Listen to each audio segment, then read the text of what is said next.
Life in a world that keeps changing. Think that it's progress you're making. Copy and paste pretty faces all the time. Pictures so perfect.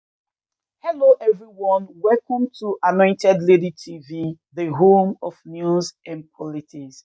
If it is your first time in this channel, you are highly welcome. Thank you so much for stopping by. And if you like what we do on this channel, hit on the subscribe button. Also put on the notification bell so you'll be notified by YouTube anytime we drop a new video. And if you are returning subscribers, thank you very much for always coming back to watch our videos. On this platform, we drop videos every day and we react to every video that come our way. And on this very video, I will be watching with you. And after watching, let's go to the comment section and drop our opinion constructively. Like our videos and also share our videos if possible. See you next time in my next video. Senator of IPOB, maybe you're not following me. Even yesterday, I spoke about Biafra being ended 53 years ago. It's all over the place in the space. I condemn all agitators, but in condemning them, you have to look at what brought about these agitations all over the place. So not only IPOB, we have Yoruba Nation movement, we have all sorts.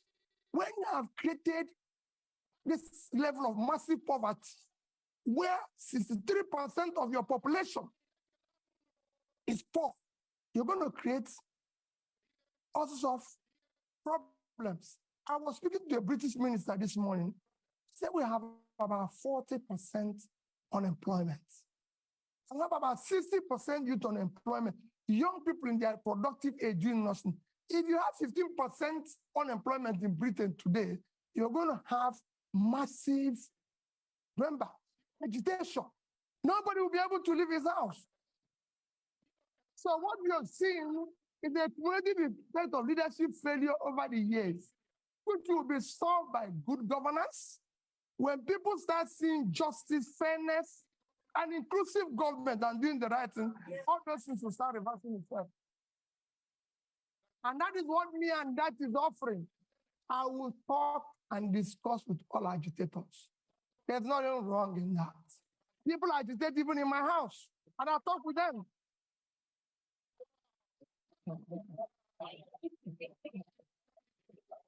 So I'll deal with everybody. I'll show you of that. Don't worry about that. On the issue of health, yes, we have a problem with health. We have underinvested, and because our government have not prioritized our development agenda, everybody knows that the only measure of development that is recognized globally today is Human Development Index. And this is hanged on three items: life expectancy, which is health. And we are low in that. Nigerian life expectancy today is about 50 something, as against the global average of 72. So we're low. Same in education. So it's to prioritize that. I just gave somebody an example. In the past 5 years, from 2015 to 2021, Nigerian budget in health is under 2.5 trillion for 200 million people. It's unacceptable. This year, our budget for health is about 1.5 trillion. Our budget for education is about 2 trillion. Two of them combined, annual budget is about 3.5 trillion. When your 6-month budget for subsidy, which is a criminalized, listen, is 3.6 trillion. It's unacceptable. You have to put money in key development areas, as Professor Dempsey had just mentioned, that I read out here, that what separates country, rich and poor, is health and education. So it's clear. So we will deal with it. But he said, how do you cover it?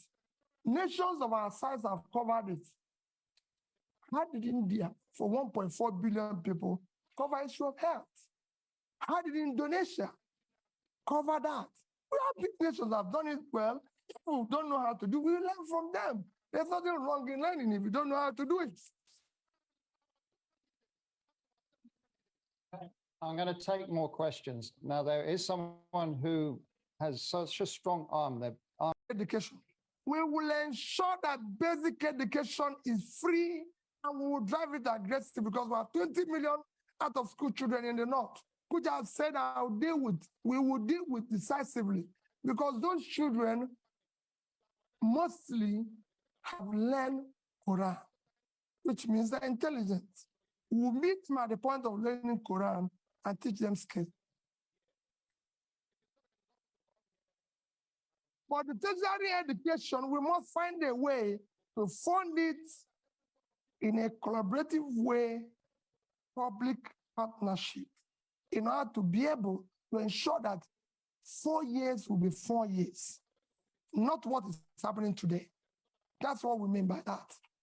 And it will be, you'll see, it's a win-win situation. That's it. No, not the basic. It won't be the basic. Then, issue of barely servicing our debts. We're not, I've said it before, we're not the only country that have gone through this. Once we move from consumption to production, what we're going to do first is that what you see today, we're inability to service our debts, is because of fiscal rascality.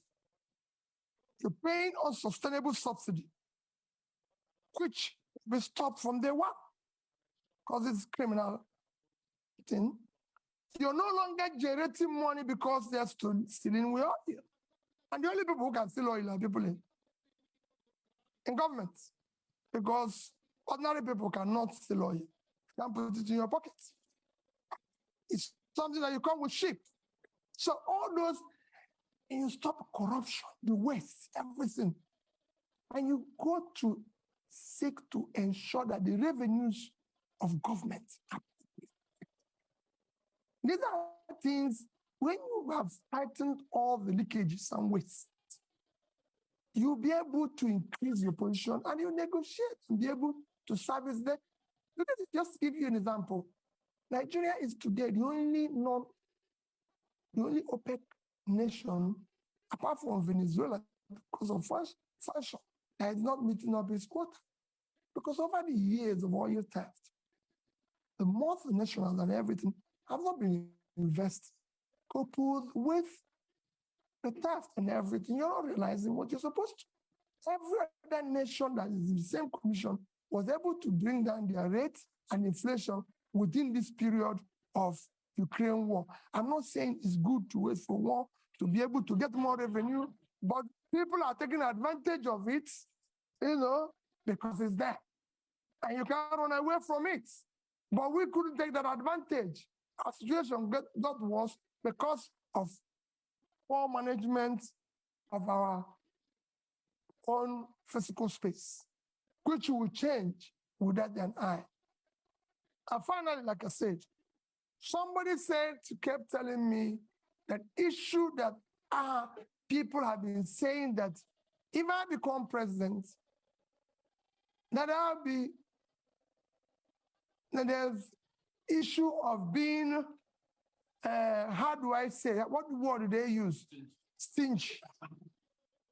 Part knew the question of stingy. How are you going to manage? Because they said you'll be stingy and everything. Let me say it public that people don't know what it is all about. The thought of poverty is capital formation. And you can't go about capital formation without savings. Even in the most developed world, which is why I said that Japan holds highest amount of US treasury. If you listen or you go and read about what Professor Ragnar Nask done in the 50s, he showed it clearly. Capital formation is the heart of poverty. Without capital formation, you have low productivity, low income, and you produce poverty all over the place. What I was doing as governor, I was the best governor in Millennium Development Goals by the UNDP. You can go and check that. Is that? I won a prize for the best road network. I won the Gate Prize back to back on health. You can go and see what I did in health. Build scratch, teaching hospitals and everything. Improved #1 in education.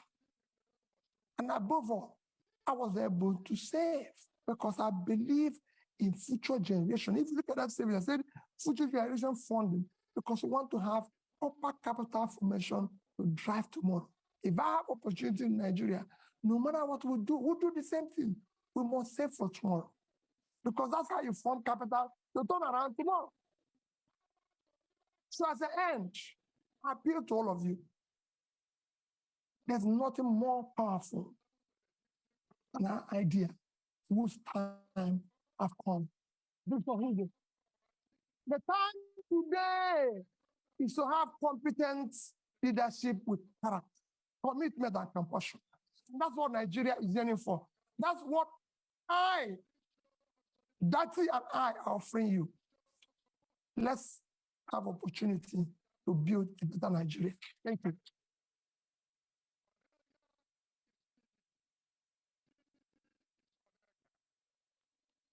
Thank you.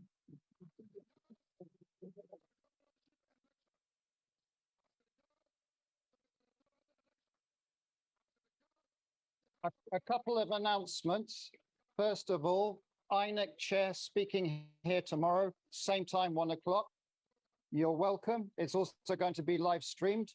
NNPP presidential candidate Wednesday, same time. And finally, again, just to thank Peter Obi for coming to Chatham House. And good luck in your campaign. And please, if you can just remain seated or on the side while... Well, let me start with the issue of, you have, like you said, you have more than one question. I have about 2 questions. Let me start with the issue of ethnic tension. The ethnic tension you see today is based and as a result of injustice, unfairness, exclusion, marginalization. As you start reversing that, you start going down. That is what I said to the young man about agitation. As long as you start doing the right things, so that you start building an inclusive society where people's talent, hard work will match up their opportunity, you start seeing those things go down. There's tension, even in the Western world. I live here when the blacks feel excluded. But as the more the government opens up and tolerates and builds an inclusive, transparent, more broad-based, acceptable, they will come down. So we will show, I've said before, we will show compassion. We will show love. Because it's nothing, you're a leader. Don't go away when Bayelsa is under the water. Don't leave Jigawa to die. Don't say, oh, I cannot go to Southern Kaduna because of the problem. We will show compassion. We will lead from the front. We're not going to walk away. And for me, Borno is part of Nigeria. I don't want to say people, oh, the region is insecure. Nigeria is insecure.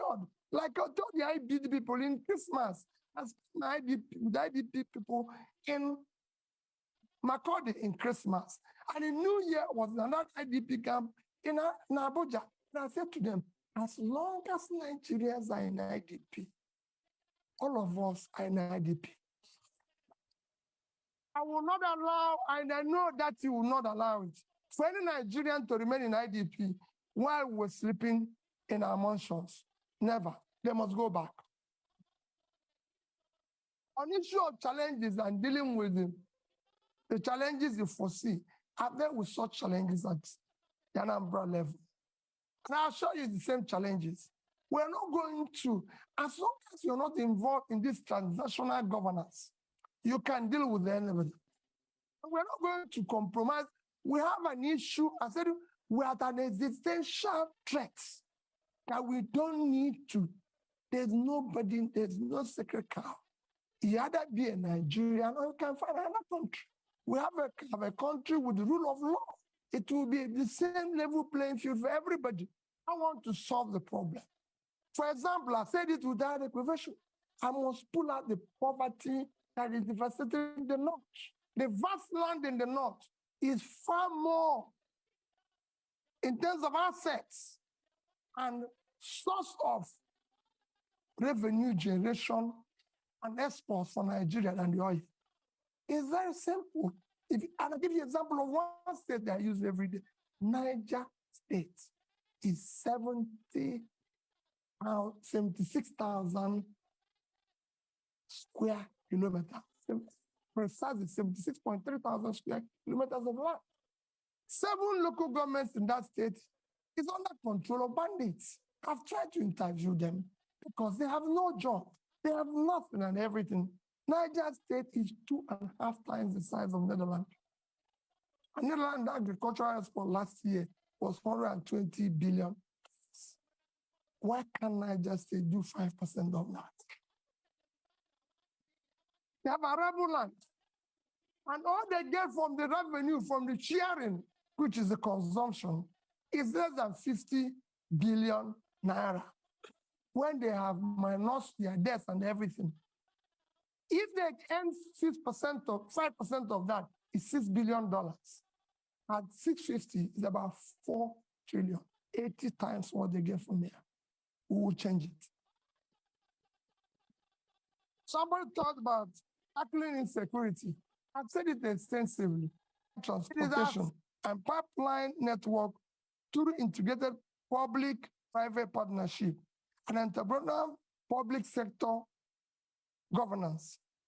Our solution to the perennial power problem in Nigeria is comprehensive and it's well covered in our manifesto. We will ensure that we deal with the issue of transmission, distribution. However, we will immediately complete the 2.3 billion Nigeria Siemens network improvement deal to achieve a stable 7,000 by the end of this year, 11,000 megawatts by 2024, and 25,000 megawatts by 2025. We will support local manufacturing capacities and power technologies and encourage and expand local R&D in universities, training centers, and workshops, through which many jobs will be created. Our 6th priority program is to enhance human capital development of our youth for productivity and global competitiveness through investment in education, in research, quality health, and entrepreneurial education. The World Bank Human Capital Development Index ranks Nigeria 168 over 173. To move Nigeria right to the top bracket of the index, we will pursue a Marshall Plan type program on education that incorporates compulsory technical and vocational skills, sports, entrepreneurship, programming, digital skills from primary to secondary school level. In line with this commitment to transform our educational sector, we will prioritize funding of this critical sector. Our tertiary institution will be remodeled to serve as hubs and centers of research, development, and commercialization